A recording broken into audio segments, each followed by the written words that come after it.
Il est 19h, bonsoir à tous, merci de nous rejoindre pour ce journal. Tout de suite les titres de l'actualité. Journée nationale du Moudjahid, une date qui commémore à la fois l'offensive du Nord constantinois et le congrès de la Soumam. L'occasion de revenir sur ces moments forts qui ont forgé l'indépendance de l'Algérie.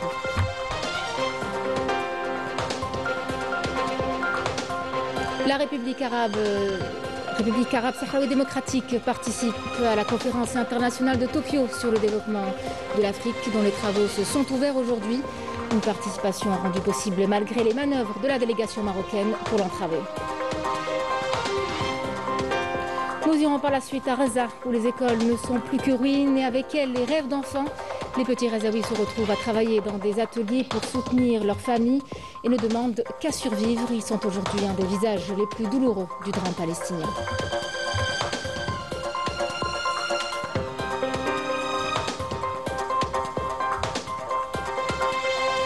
L'Algérie accueille cette année la 11e édition de Had El Arwah, un rendez-vous consacré au madih et aux chants religieux. Pour la première fois, l'événement dépasse le cadre national et réunit des pays arabes et africains. 3 jours de compétition qui mettront à l'honneur le patrimoine algérien.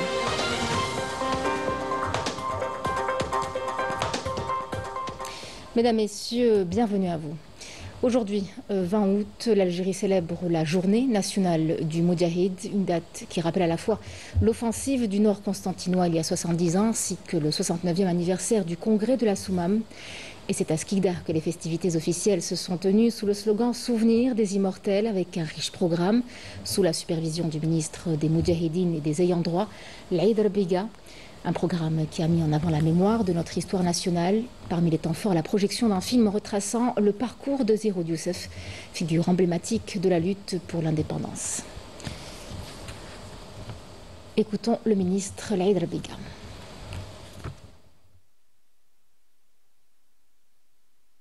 Je félicite le peuple algérien en cette mémorable occasion. C'est un souvenir indélébile marqué par le sceau de l'histoire. Nous parlons du 20 août qui coïncide avec l'offensive du Nord constantinois, jumelée avec la tenue du congrès de la Soumam. En cette glorieuse journée, nous avons assisté à la projection d'un film consacré à Zéroud Youssef, une grande personnalité de la lutte pour l'indépendance, une personnalité forte mais aussi symbolique.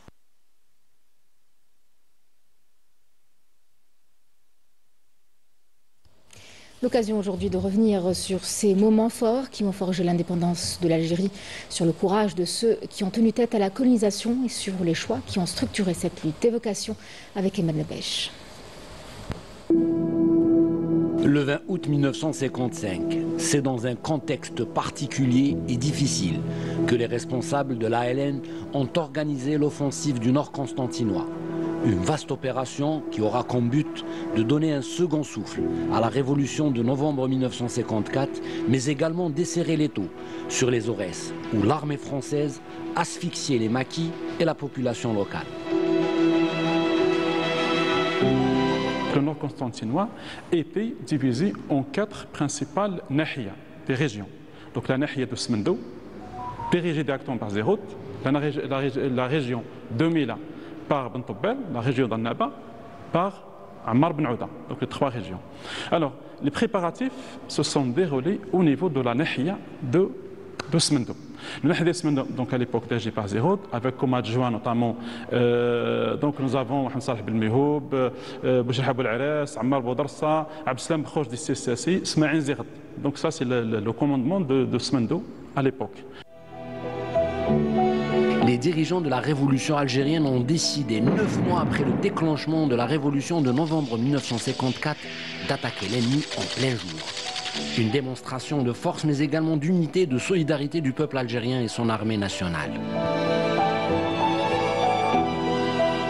Les ordres de Zéroud Youssef étaient d'épargner les civils, d'attaquer les casernes, les gendarmeries, les commissariats de police, tout ce qui symbolisait la colonisation. Et à l'occasion, certains, à l'occasion, lorsqu'il s'agit de colons armés, il ne faut pas hésiter non plus. Face à la bravoure et au courage de nos moudjahidines, la France coloniale répondra par la répression, la sauvagerie et les massacres et s'en prendra aux populations locales.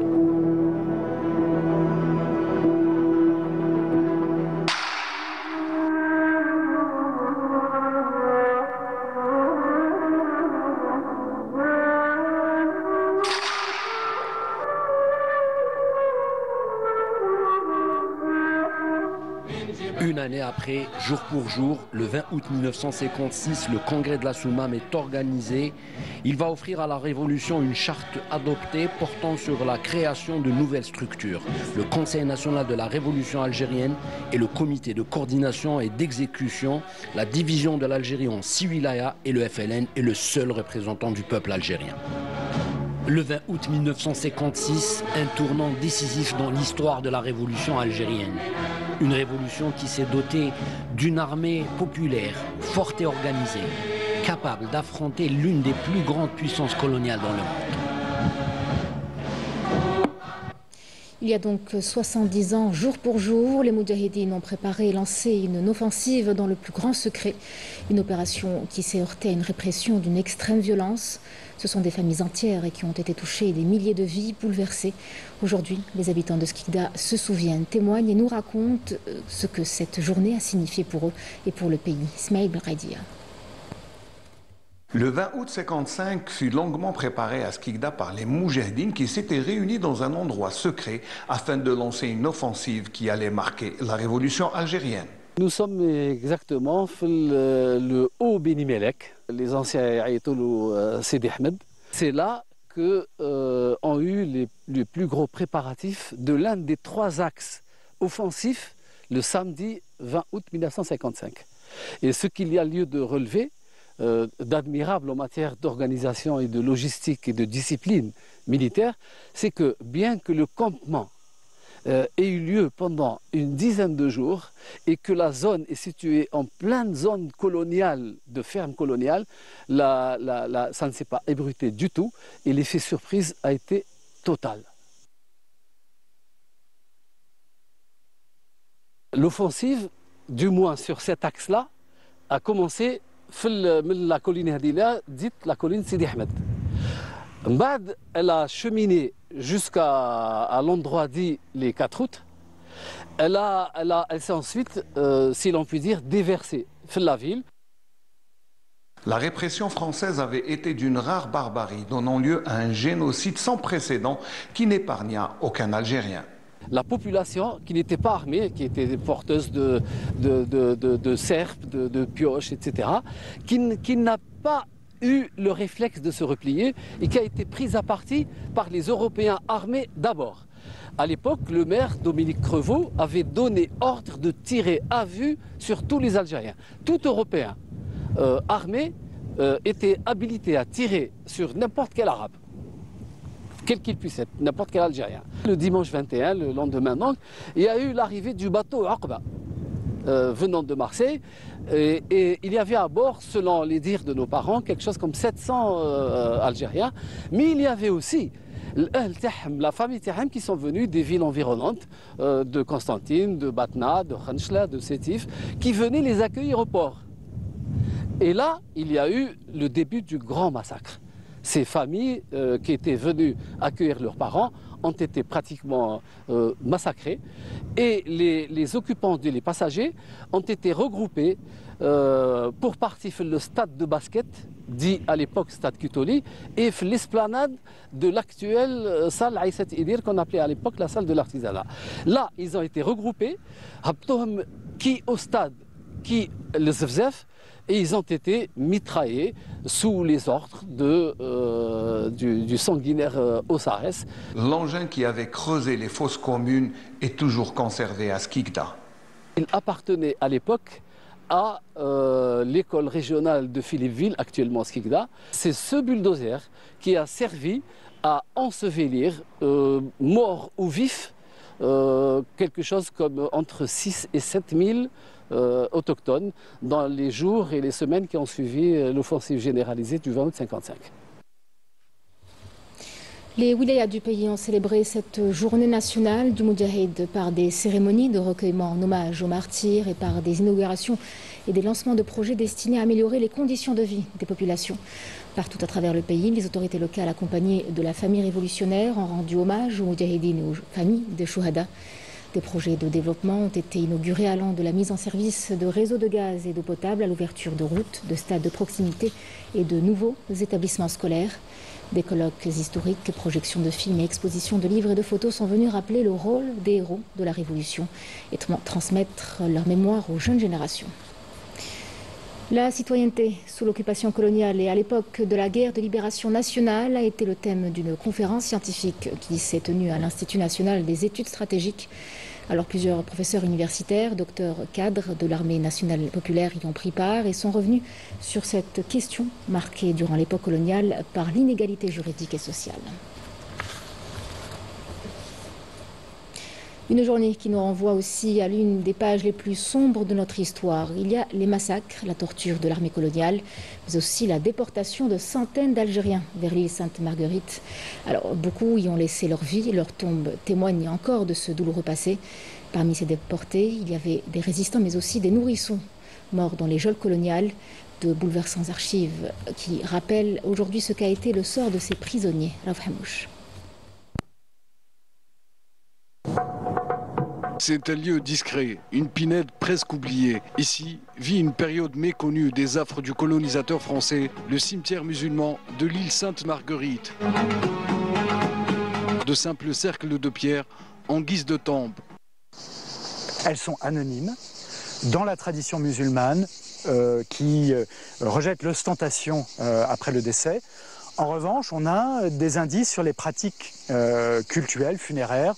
Parfois, une pierre plus importante va marquer l'emplacement de la tête et le mort regarde vers l'est, vers la Mecque. Ici reposent des hommes venus de loin pour mourir en exil. Leur seul tort était d'avoir porté les armes aux côtés de l'Émir Abdelkader pour défendre leur pays contre la présence coloniale française. La France comprend alors la puissance de ces figures et n'a pas hésité à les éloigner de leurs terres. Un parmi de nombreux crimes coloniaux qui saliront à jamais son image. En effet, pour briser la résistance, il ne suffisait plus de combattre. Il fallait effacer, exiler, éparpiller. Nous sommes en 1842. L'Algérie est sous occupation française depuis plus d'une dizaine d'années. Des résistants, des chefs de tribus, mais aussi de simples paysans sont arrêtés. On les appelle prisonniers politiques arabes. Parmi les centaines de déportés morts en captivité sur l'île Sainte-Marguerite, une catégorie bouleversante émerge des archives, celle des nourrissons, bébés à peine nés, morts dans les geôles. Certains sont emmenés en exil dans les bras de leur mère, d'autres naissent entre les murs du fort et n'en sortiront jamais sans avoir pu respirer l'air pur de la terre qui a vu naître leurs aïeux. On a plus de 300 individus qui sont condamnés à la peine de la déportation dans cette île de Marguerite, et dans lequel on a des hommes, des femmes et des enfants. Donc d'où la présence d'un cimetière, mais aussi l'autre élément qui a été aussi bien montré, au-delà des conditions de vie, de la résilience et des conditions terribles liées aussi au déracinement ou à la vie quotidienne qui n'est pas évidente.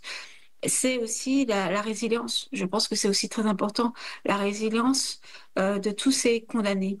Aujourd'hui, on a une nécessité impérieuse que cette histoire soit écrite, reconnue et enseignée non seulement en Algérie, c'est déjà le cas, mais surtout en France, afin que les Français sachent ce qu'a été la réalité coloniale. Pour la plupart d'entre eux, ils étaient fellahs, imams ou simples marchands.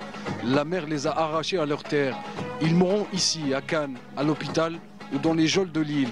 De leur passage, l'histoire ne gardera que des matricules en guise d'acte de décès. Un acte purement colonial, car pour la France, une puissance coloniale, les êtres humains n'étaient en fait compte que des chiffres, des dossiers à classer, voire même des crânes à exposer. Mais l'exil colonial ne s'arrête pas là. 20 ans plus tard, une nouvelle révolution éclate, celle de 1871. Un soulèvement populaire qui va hanter la France coloniale, qui n'a trouvé mieux que de recourir à un énième exil pour contrer Cheikh el-Mokrani. En guise de punition, le colonisateur français choisit cette fois de mettre le cap sur des destinations encore plus lointaines, la Nouvelle-Calédonie, Cayenne. Plusieurs milliers d'Algériens sont déportés à des dizaines de milliers de kilomètres de chez eux. Ils vivent dans des camps avec une souffrance totale.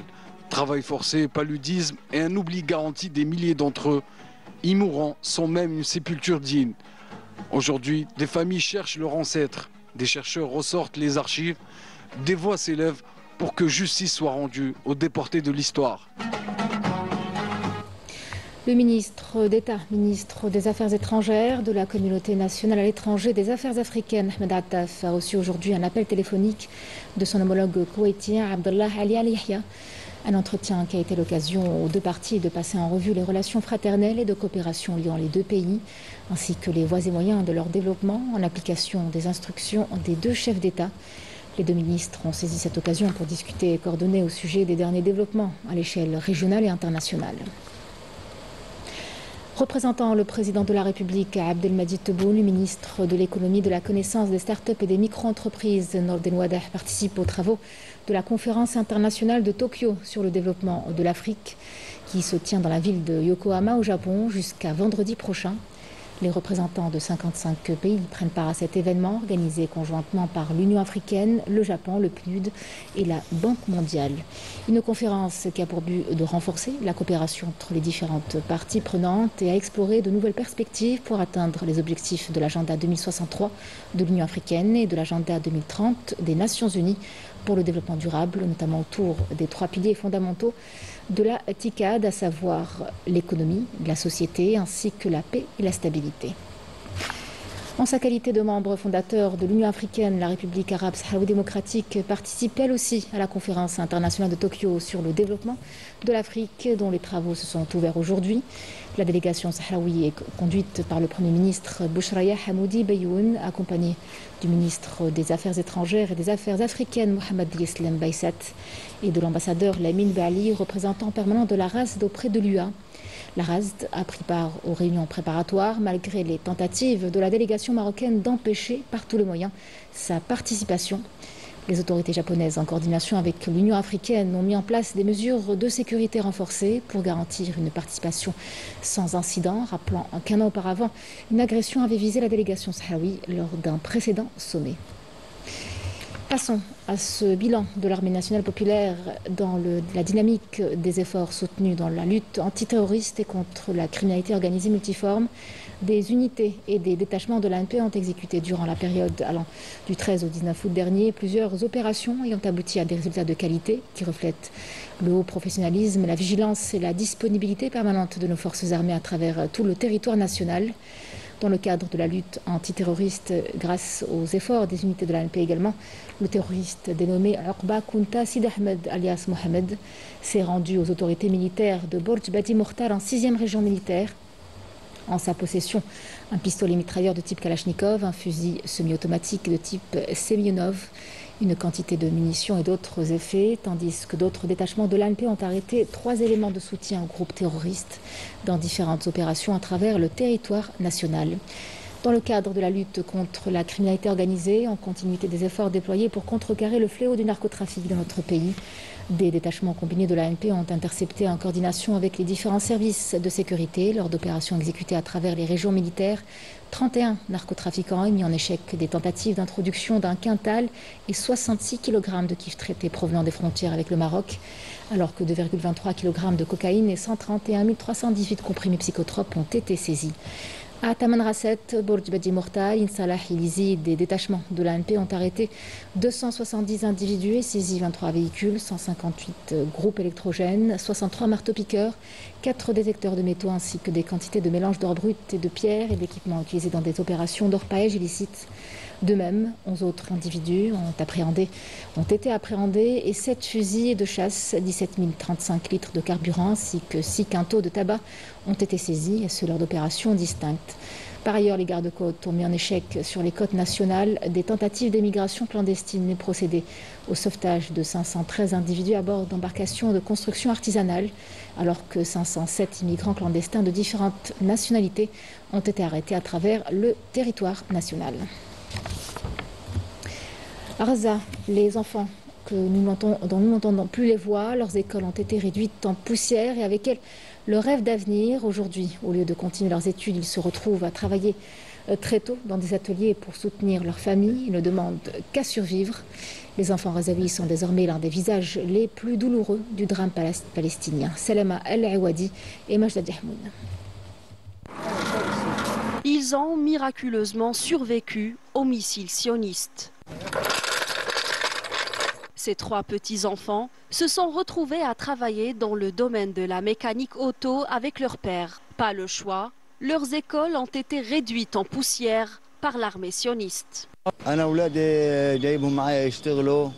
Mes enfants travaillent avec moi.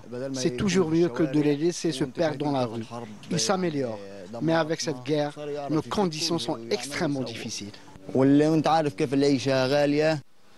L'armée sioniste n'a épargné aucun foyer ni atelier. Et après avoir perdu le leur, cette famille a placé sa tente au cœur de Gaza pour y passer son temps. La guerre a démoli les écoles. Il n'y a plus aucune école. Nous venons ici aider notre père. Tout devient cher et il n'a pas pu recruter des personnes pour l'aider. Alors nous sommes là pour le faire afin d'économiser et nous acheter à manger. Et ces enfants ne sont qu'un exemple parmi des milliers d'autres qui n'ont plus accès à la scolarité. Alors pas d'autre choix que d'investir les marchés pour assurer leur gagne-pain. Avant la guerre, on allait à l'école.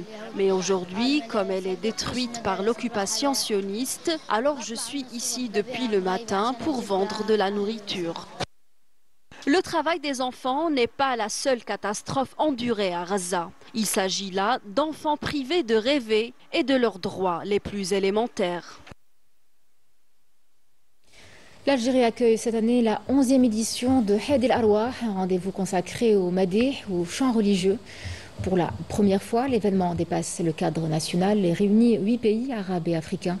3 jours de compétition, de prestations et d'échanges avec le but de mettre à l'honneur le patrimoine algérien et de sélectionner forcément les plus belles voix. Ramzi Mehmedi. Des paroles qui apaisent les cœurs et des voix en or qui ressemblent à un appel à la prière, l'Aden, venu de plusieurs pays à la conquête du premier prix de la 11e édition de Had El Arwah.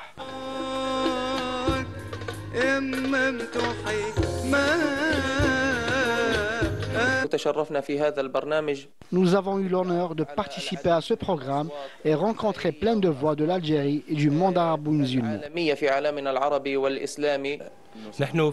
Nous sommes heureux de participer à cet événement et je salue tous les Algériens. Je remercie l'Algérie qui a réservé un accueil mémorable aux délégations arabes et africaines. J'ai eu l'honneur de décrocher le premier prix de la 6e édition et grâce à Dieu, je participe à cette édition internationale.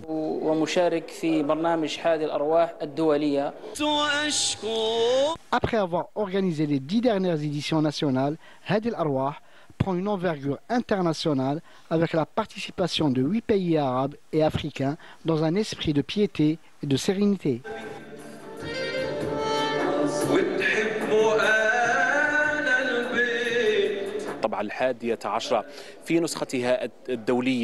Cette 11e édition, dans sa version internationale, a une dimension régionale et internationale de l'Algérie, avec la participation de plusieurs pays africains et des 4 coins du monde. Une occasion pour mettre en avant le patrimoine algérien, du Madih et du chant religieux. Au terme des 3 jours que durera ce 3e prime, les membres du jury choisiront les meilleures voix alors que la finale aura lieu le 30 août prochain.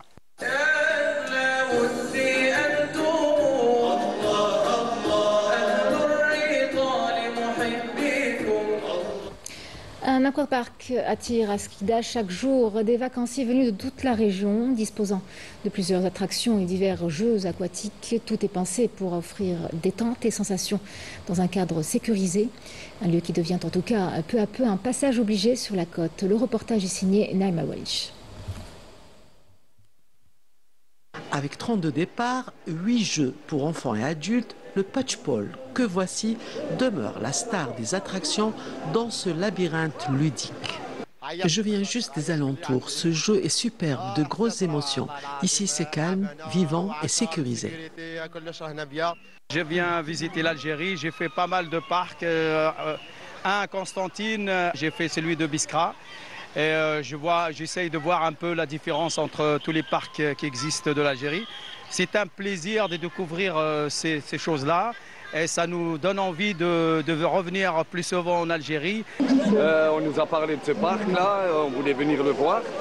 Franchement, il est bien. Situé sur le mont Felfla qui surplombe la mer, l'aquapark est tous les jours visité par un millier d'estivants venus de partout. Une aubaine pour la structure qui tourne à plein régime. نجيبوا لي كليون تاعنا avec des navettes من la réception jusqu'à ici يديروا des allers-retours وعندنا لي كليون اللي يجيونا من برا des extras. Il est important d'avoir ce genre d'attraction sur une ville littorale comme Skikda parce qu'il y a toujours de la demande pour ce genre d'aquapark, surtout pour la saison estivale. Et nous sommes là pour les accueillir avec toutes les commodités et les services nécessaires. Notamment une clinique qui est sur place, un programme riche en animation de 10h jusqu'à 19h. Avec ses toboggans, ses piscines pour adultes et enfants, cet aquapark unique en son genre dans la région est devenu dès son ouverture une destination très prisée par les amateurs de jeux stimulants et de farniente. À Oran, la fête continue. La 14e édition du Festival national de la chanson raï a entamé hier soir sa seconde phase au théâtre de plein air Hasni Chakroun. Devant un public nombreux et conquis, les stars du genre se sont succédés sur scène pour célébrer ce patrimoine désormais inscrit à l'UNESCO. Une série de concerts, d'hommages et de soirées festives est attendue. Couverture de Yasmine Amri.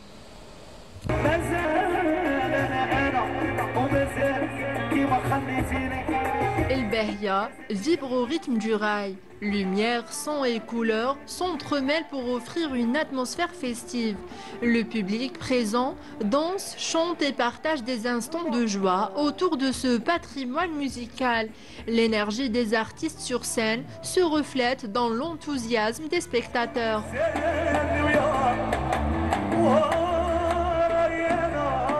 On est très heureux avec cette magnifique ouverture.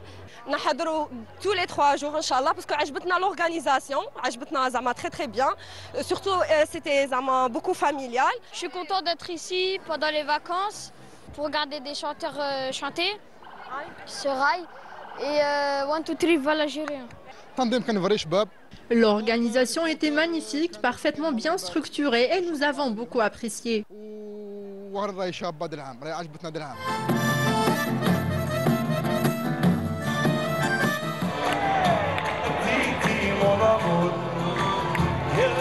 Au cœur de cette 14e édition, une ambition commune, affirmer le raï comme patrimoine algérien et rappeler sa valeur en tant qu'expression culturelle vivante.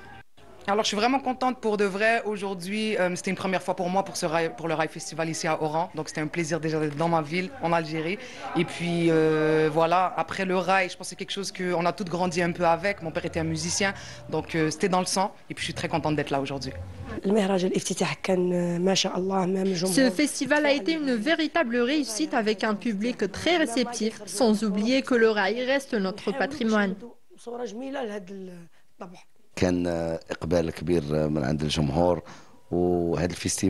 Cette édition était spéciale, elle a réuni plusieurs générations dans une ambiance très familiale avec un public immense. Le but de l'édition, c'est la valorisation du raï comme patrimoine algérien. C'est un festival national et puis une dimension internationale aussi. Donc on a un public de la diaspora algérienne et un public international d'une manière générale. Entre authenticité et modernité, le Festival de la chanson raï continue de fédérer les cœurs et de rappeler l'importance de cette musique dans l'identité algérienne. Un événement où la tradition rencontre la jeunesse et où chaque note résonne comme un pont entre passé et avenir.